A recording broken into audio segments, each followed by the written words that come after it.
Hello, it is day 57 in Food for the Soul Daily Devotional. And we're going to be talking about something very important, and that is your identity.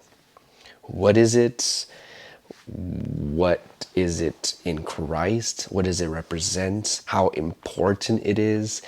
The different areas of your identity and how it characterizes who you are as a child of God.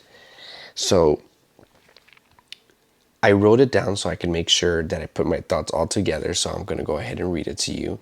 And it says this: I want you to see, okay, this is talking about identity. I want you to see the different perspectives of how God places so much importance in our identity. Knowing who you are can change the course of your life and leave a huge impact on those around you. So it's very important to understand the different perspectives, and that's what we're going to be talking about, the different types of ways God shows us his identity in us. Okay, so the question to you is, so what does the dictionary say what identity is? Okay, and this is a definition. This is the definition of identity: is who you are, the way you think about yourself, the way you are viewed by the world, and the characteristics that define you. Okay, so what is it that you think about yourself, the way you are viewed by the world, and the correct characteristics that define you? Okay, so for example, one way in which we can identify to what identity is a person's name. Something very simple, something very easy. So let me give you an example. The name of my daughter is Alyssa, and she identifies with Alyssa at school. But there was one time where my wife sent invitations to everybody and put Alyssa's birthday, and all our family members were like, "Who's Alyssa? We don't know who Alyssa is," because everybody at school knows her as Alyssa because her first name's Alyssa. Her middle name is actually Bella. Many people think, "Oh, I thought Bella was her first name." So it is a way in which she identifies herself at school as Alyssa. When she is with church and with family, most people know her as Bella. Okay, so she identifies with Bella. And there's a different identification. When she hears Alyssa Bella Moreno Mendoza, that just means she's identifying the fact that she's in a type of situation. It's a different identification. You know, she identifies to that name and she doesn't want to be identified with that name very often. Trust me, especially when her mom's calling her Alyssa Bella Moreno Mendoza. Okay, so there's different ways of identifying ourselves, and our name is the root of the foundation of how we were given our identity. Okay, it's the beginning. And we're going to be looking at different ways in the Bible that even talk about how Jesus Christ changed the name of certain people throughout the word to give them a new identity.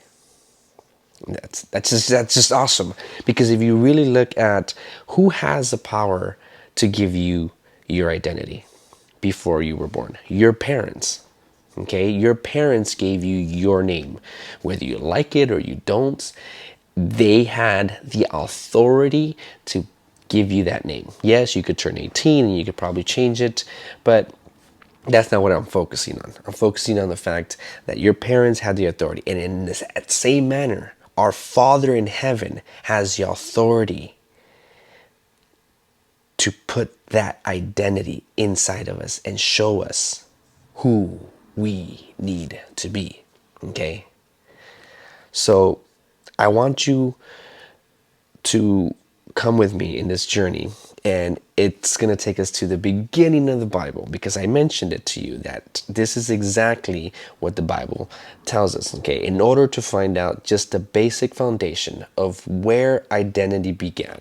Okay, when we go to Genesis 1 verse 26, it says, and I'm pretty sure you've heard this plenty of times, then God said, let us make human beings in our image to be like us.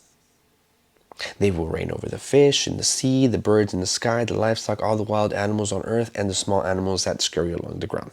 Okay, just for the sake that I'm reading the rest of the verse, I just want to focus on that little part where it says, "Then God said, let us." Now, a couple of days ago, I spoke when Debbie spoke about the daily delight, how Christ, the Father and the Son, were together when they created the heavens and the earth.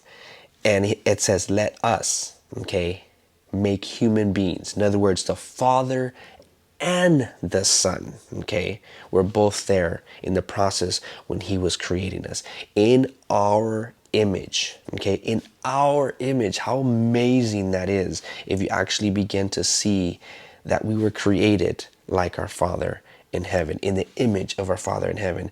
And it says to be like us.